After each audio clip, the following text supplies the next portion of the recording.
Paiigtingin pa ng Department of Science and Technology ang transformasyon ng industriya ng abaka sa Catanduanes. Yan ang sentro ng balita ni Connie Kalipay ng Philippine News Agency.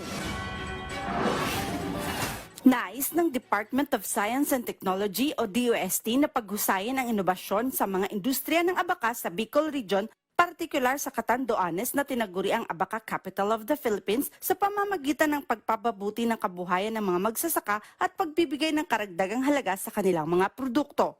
Sa isang press conference, sinabi ni DOST Secretary Renato Solidum Jr. na nakatutok ang ahensya sa pagpapalawak ng sektor ng abaka sa loob ng industriya ng tela gaya ng idiniin ni Pangulong Ferdinand R. Marcos Jr. sa kanyang State of the Nation address kamakailan. Traditionally, if you just focus on abaka sa cordons, ropla, wala kang value addition dyan. Local textile industry na banggit ni Pangulong Marcos sa kanyang zona.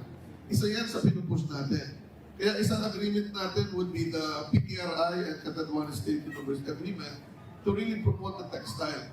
Sa isang hiwalay na panayam, inihayag ni Marie Grace Molina, direktor ng DOST Catanduanes, ang isang 10 milyong proyekto na nakatuon sa paggawa ng fiber textile na gawa sa abaka. Basically, on the direction ni Catanduanes, si Catanduanes kasi yung the Abaka Capital of the Philippines. So ngayon, ang sabi nga namin, ang direction na ni Catanduanes is towards the development of the Abaka textile, which is being supported by the Philippine Textile Research Institute ni DOST, PTRI DOST.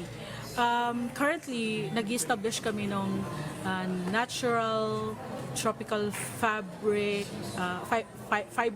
fiber innovation hub, NTFIH, sa Catanduanes State University. Dagdag pa ni Molina na ang Catanduanes ay magsusupply ng open fibers na gawa sa abaka at gagamit para ihalo sa cotton para sa mga tela.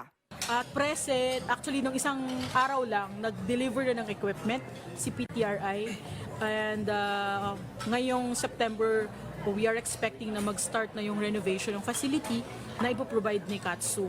Nagpahayag din ng kumpiyansa si Molina sa inaasahang pangangailangan para sa abaka. Ang supply ay magiging sapat upang matugunan ang mga pangangailangan sa pamilihan. Naasahan na ang pagsisimula ng produksyon ng mga open fiber ay sa Enero sa susunod na taon. Ang pasilidad ay maaring tumanggap ng 40 kilo bawat araw na may natapos na produkto na output na 16 kilo bawat araw. Layunin ng programa na matulungan ng mahigit 18,000 magsasaka ng abaka sa lalawigan.